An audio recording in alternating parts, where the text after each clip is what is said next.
بھی ختم ہو، لیکن وہ پھر آپ انٹرسٹ لوز کر جائیں گے. بس اتنی بات کی جائے جو آپ کے انٹرسٹ کی چیز ہے، جس میں آپ کا پریویس نالج بھی انوالو ہو، کچھ نئی بات بھی آپ کی انفارمیشن میں آ جائے. علمی پوائنٹ نمبر 2، ہم مسلمانوں کا یہ اجماعی عقیدہ ہے کہ قرآن حکیم اللہ تعالیٰ نے اپنے آخری پیغمبر سیدنا و مولانا امام اعظم محمد رسول اللہ صلی اللہ علیہ وآلہ وسلم پر نازل فرمایا ہے. یعنی یہ قرآن حکیم سلیبس کی فارم میں نبی علیہ السلام کے ہینڈ اوور نہیں کیا گیا، بلکہ آپ پر یہ نازل ہوا ہے، آپ کے سینہ مبارک کے اوپر.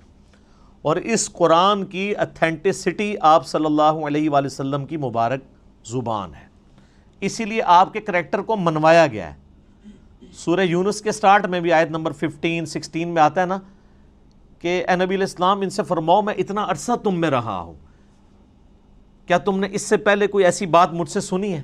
یعنی میں صادق اور امین ہوں، میں نے کبھی دعویٰ نبوت نہیں کیا اس سے پہلے، نہ کوئی یعنی میری کوئی ایسی خواہش تم نے کبھی آبزرو کی ہو، تو اچانک یعنی چند دنوں کے بعد میں یہ کلیم کر رہا ہوں کہ یہ اللہ کی طرف سے مجھ پر کتاب نازل ہوئی ہے، تو یہ اس بات کا ثبوت ہے میری پریویس زندگی.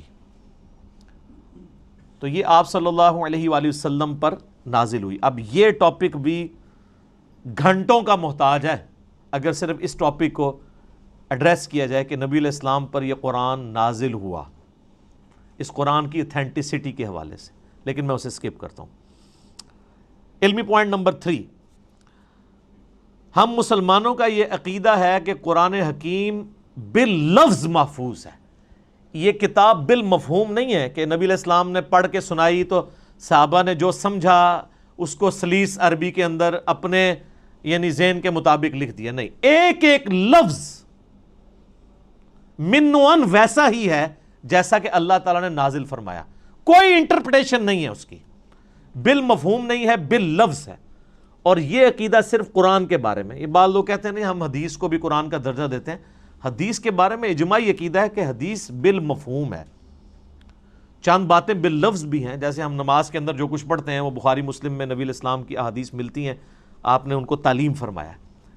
لیکن اوورآل آپ علیہ السلام کے حوالے سے جو چیزیں بیان کی جاتی ہیں بالمفہوم ہے. اور یہی وجہ ہے کہ آپ احادیث کی کتابیں کھولیں گے نا تو کئی احادیث کے اینڈ پہ وہ راوی کہتا ہے او کما قال علیہ السلام، یا جیسا پھر رسول اللہ نے فرمایا تھا. یعنی مجھے یہ بات پتہ چلی، مجھے یوں سمجھ آئی، یا جیسے پھر آپ نے فرمایا تھا، مفہوم یہی تھا. اور آپ بخاری مسلم اٹھا کے دیکھیں، آپ کو درجنوں احادیث ملیں گی کہ ایک ہی مجلس میں آپ صلی اللہ علیہ وآلہ وسلم نے کوئی بات ارشاد فرمائی ہے، کئی صحابہ نے اس بات کو رپورٹ کیا ہے، سب کے الفاظ میں تھوڑا بہت فرق ہے، اوورال مفہوم ٹھیک ہے، لیکن کسی سے کچھ سکپ ہو گیا، کسی سے کچھ. مثلا اب یہاں پہ تقریباً آلموسٹ 100 کے قریب لوگ بیٹھے ہوئے ہیں، میں یہاں پہ 55 منٹ کے اندر کتنی باتیں کروں گا. اب باہر نکل کے ان میں سے کتنے پرسنٹ لوگ ہیں جو منوان میری ایک ایک بات کو پروڈیوس کر سکتے ہیں؟ باہر جا کے نہیں کر سکتے. کچھ کو کچھ حصہ یاد ہوگا، کچھ کو کچھ اس طریقے سے. اوورال سب کو جمع کریں گے تو آلموسٹ آپ کامیاب ہو جائیں گے اس پوری مجلس کو. یہ ویڈیو ریکارڈ تو زمانے میں نہیں تھا، اس لیے تو ویڈیوز بنائی جاتی ہیں تاکہ کوئی چیز سکپ نہ ہو. تو اس وقت تو لوگ کریمنگ کے اوپر اعتبار کرتے تھے، نبی علیہ السلام سے سنتے تھے، یاد کرتے تھے، پریکٹس کرتے تھے، آگے باتیں پہنچاتے تھے. اور اس کا آپ کو بہترین نمونہ صحیح مسلم میں ملے گا. بخاری میں آپ کو ان چیزوں کا آئیڈیا نہیں ہوتا کیونکہ بخاری میں احادیث سکیٹرڈ فارم میں ہے. مسلم شریف میں ایک مجلس کی نبی علیہ السلام کی ایک وقت کی احادیث کے جتنے طرق آئے ہیں نا مختلف چینز سے، وہ آپ کو ایک جگہ ملیں گے. مثلا مسلم کی پہلی حدیث یہی ہے مولا علی علیہ السلام سے، اور بخاری میں بھی موجود ہے کہ نبی علیہ السلام نے فرمایا جس شخص نے میری طرف جھوٹی حدیث منسوب کی وہ اپنا مقام دوزخ میں دیکھ لے. اب یہ حدیث آپ کو سیدنا علی سے ملے گی، سیدنا عبداللہ ابن عباس سے ملے گی، سیدنا ابو ہریرہ سے، سیدنا جابر بن عبداللہ سے، سیدنا انس ابن مالک سے، سیدنا مغیرہ ابن شعبہ سے رضی اللہ عنہم اجمعین وعلیہم السلام اجمعین. 7-8 صحابہ سے ایک ہی حدیث ملے گی. اور امام مسلم نے اس کو ایک ترتیب سے نا اس مجلس میں یہ جو نبی علیہ السلام کا فرمان تھا ایک ایک صحابی سے وہ لے کے ہیں، تو آپ کو ان کے آپس کے الفاظ میں بھی 19-20 کا فرق نظر آئے گا، لیکن مفہوم ایک ہی ہوگا. اسی لیے مسلم شریف کی ترتیب کو کہا جاتا ہے کہ حدیث کی کتابوں میں سب سے بیسٹ جو ترتیب ہے وہ صحیح مسلم کی ہے، کیونکہ آپ کو یہ اندازہ ہو جاتا ہے کہ ایک مجلس میں کوئی چیز سکپ نہیں ہوئی. ایک حدیث کو کئی راوی اور کئی صحابہ کے شاگرد آگے تابعین بیان کر رہے ہوتے ہیں، سارے الفاظ آپ کو ایک جگہ مل جاتے ہیں. لیکن اللہ کا شکر ہے کہ یہ جو پرابلم ہے یہ قرآن حکیم کے کیس میں نہیں ہے. قرآن یہ دو گتوں کے درمیان پوری دنیا کے اندر ایک ہی قرآن ہے اللہ کے فضل سے. سنی ہو، شیعہ ہو، ان کے آف شوٹس ہوں، حنفی، شافعی، مالکی، حنبلی، بریلوی، دیوبندی، اہل حدیث، اثنا عشری میں شیعہ کے اندر اثنا عشری ہوں، زیدیہ ہوں، سب کے سب، ایون آغا خانی ہوں، ان کے پاس بھی یہی قرآن ہے. تو اس حوالے سے قرآن حکیم کو یہ یعنی اعزاز حاصل ہے، بلکہ اس امت کا اعزاز ہے کہ ان کے پاس وہ کتاب ہے جو بالکل اسی طریقے سے محفوظ ہے. اور آج تو بڑا آسان طریقہ ہے، ہمارے پاس وہ نسخے موجود ہیں جو سیدنا عثمان نے لکھوائے تھے اس زمانے میں، من و عن وہ نسخے موجود ہیں. اور آج بڑا آسان طریقہ ہے، کاربن ڈیٹنگ اسے کہتے ہیں، جس سے آپ کسی بھی چیز کی لائف فائنڈ کر سکتے ہیں یہ کتنی پرانی ہے.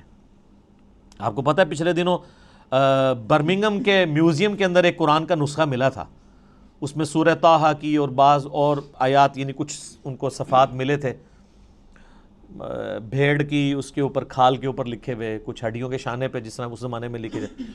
تو اس کی کاربن ڈیٹنگ انہوں نے کروائی ہے، اور وہ BBC کی رپورٹ ہے، کسی مسلمان نے نہیں بنائی ہے، غیر مسلم ہے. اس میوزیم کا انچارج جو ہے وہ غیر مسلم ہے، اور ان کی ویڈیو چڑھی، آپ یوٹیوب پہ جا کے لکھیں اولڈسٹ ورژن آف قرآن. وہ تو ورژن کہتے ہیں، ورژن تو ہے ہی نہیں، قرآن تو ایک ہی ہے.